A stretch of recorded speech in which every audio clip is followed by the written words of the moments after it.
Alrighty, folks. So Joe Biden really does not like Elon Musk for a wide variety of reasons. Well, now he is sicking his DOJ on SpaceX. Speaking of Joe Biden's failures, his DOJ is such a mess. It is such a mess. I mean, between trying to cut sweetheart deals with Hunter Biden and then getting exposed for it and that blowing up in their face and going after Donald Trump on non-criming, but between those two things, now they've added to that they are filing a lawsuit against SpaceX.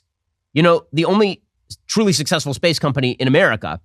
The lawsuit alleges that from at least September 2018 to May 2022, SpaceX routinely discouraged asylees and refugees from applying and refused to hire or consider them because of their citizenship status in violation of the Immigration and Nationality Act.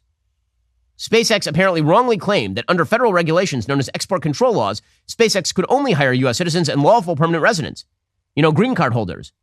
But asylees and refugees' permission to live and work in the United States does not expire. They stand on equal footing with U.S. citizens and lawful permanent residents under export control laws. So they're now suing SpaceX for the great crime of discouraging people who have claimed asylum and refuge from applying for open position because they haven't actually been given a green card. So don't worry, guys. They're not encouraging people to falsely claim asylum and refuge by suing companies like SpaceX, which, by the way, has national security contracts. So what the federal government is now doing is they want people who have claimed asylum or refuge and whose cases are, it sounds like, either pending or being adjudicated.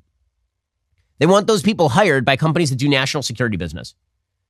This is like a nutty lawsuit, but it's designed for a purpose. It's like you must hire more refugees if you are SpaceX, apparently. That's wild. That is a wild lawsuit. And of course, the real reason they're doing that is because Elon Musk is a political enemy and you're not allowed to be Elon Musk. That's bad. You know how many companies are going out of their way to hire people who don't have green cards? Because it's really hard to check whether somebody has legit refuge or asylum status. A lot harder to check than a green card or a citizenship status. But apparently, there are a lot of companies, I'm sure, that do this. SpaceX is the one, of course, that comes up.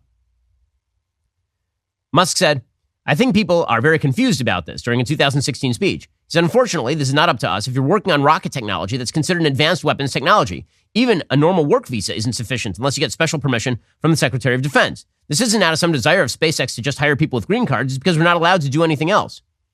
I think this is not a wise policy for the U.S. There are so many talented people all around the world. We'd love to have work at the company. Unless they can somehow get a green card, we're legally prevented from hiring someone."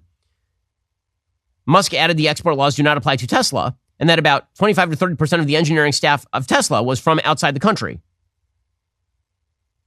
So Jonathan Grote, immigration attorney, he says that SpaceX is not barred from hiring foreign nationals at all, but companies do have to seek certain visas for foreign nationals or obtain government approval when it comes to ITAR restrictions. SpaceX is within its rights to not pursue that path, but he said that refugees should not be affected by ITAR restrictions. So what if they just got it wrong? I mean, what if they just got it wrong? But they have a business incentive to avoid an accidental ITAR violation and be conservative. But apparently they've been disincentivized. So if they make a mistake, then you remove their government contracts and destroy their security clearance. And if they don't hire enough of the migrants that you want them to hire, then you sue them in federal court. Amazing stuff from the Biden DOJ. As central banks in countries like China, India, Australia began transitioning to a digital currency, the Federal Reserve is now contemplating the same for the United States. This is pretty dangerous stuff because the government, if we all just went digital currency, can track every single purchase you make. Officials could even prohibit you from purchasing certain products. They could easily freeze or seize all or part of your money. They could inflate the currency really, really easily. There's some reason that Americans reach out to Birch Gold.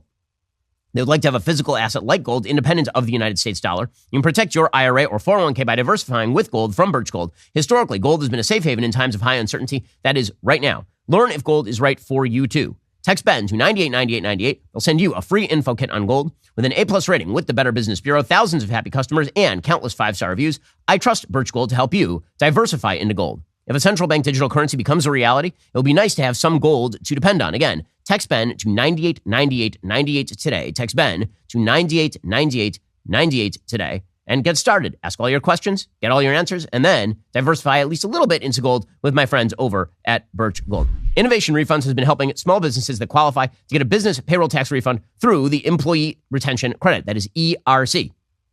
The ERC is a tax refund for businesses that kept employees on payroll for parts of 2020 and 2021. If you own a business with more than 5 employees, you could have money waiting to be claimed. Have you started that application for the ERC, but you didn't actually go all the way through with it? Innovation Refund's team of independent tax attorneys specialize in ERC applications, so you're not going to have to worry about potential errors or navigating complex IRS guidelines. Let their team guide you through the remaining steps to find out if you're eligible. Innovation Refunds doesn't provide tax or legal advice. They work with an independent network of tax professionals. They'll share information with them to evaluate and process your claims. Go to innovationrefunds.com to determine eligibility. If you qualify, you could be on your way to receiving money for your business. There's no upfront charge. They don't get paid unless you get paid. Go to innovationrefunds.com or dial 1-843-REFUNDS. That's innovationrefunds.com or dial 1-843-REFUNDS. Terms and conditions do apply. If you pay too much money to the federal government, why not try to get some of that back? Go to innovationrefunds.com or dial 1-843-REFUNDS to get started. We should comment on the fact that there are many grave mistakes made with regard to Russia. First on the list is, of course, invading Russia during the wintertime.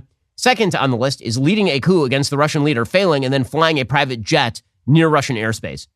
That is a very, very bad mistake. So, as predicted, the Wagner mercenary group chief, Yevgeny Prigozhin, he's dead. According to the Wall Street Journal, shortly after 6 p.m. Moscow time on Wednesday, an Embraer jet carrying Wagner paramilitary group owner Yevgeny Prigozhin, who led a short-lived June uprising challenging Putin, abruptly disappeared from flight tracking radar screens northwest of Moscow.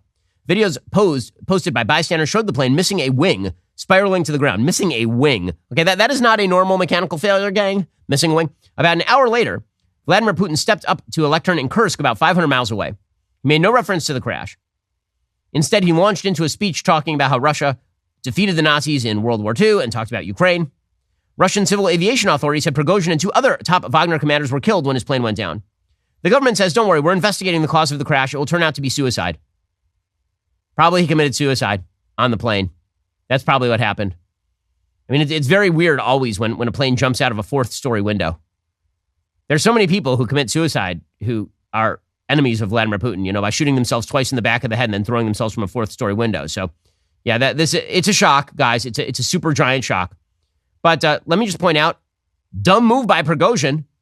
What if I fly my private plane, like halfway between St. Petersburg and Moscow? How is that going to go wrong? Oh, well, that was somewhat predictable. Joe Biden, of course, was asked about it, and he had no comment because he has been working out. Doing what? I mean, honestly, my question here is not that Joe Biden has no comment on it. My question is, he says that he works out? Like, how? He walks up a stair? Mr. President, do you have a reaction to the plane crash in Russia? Hi.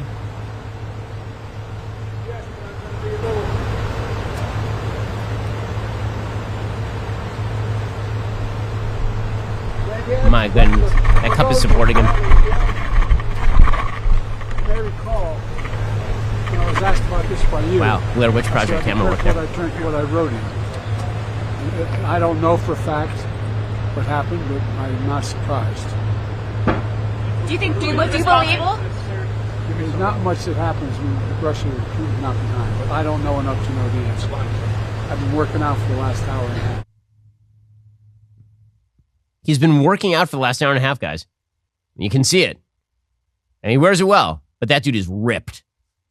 And by ripped, I mean there's not a tendon in his body that has not been ripped, apparently.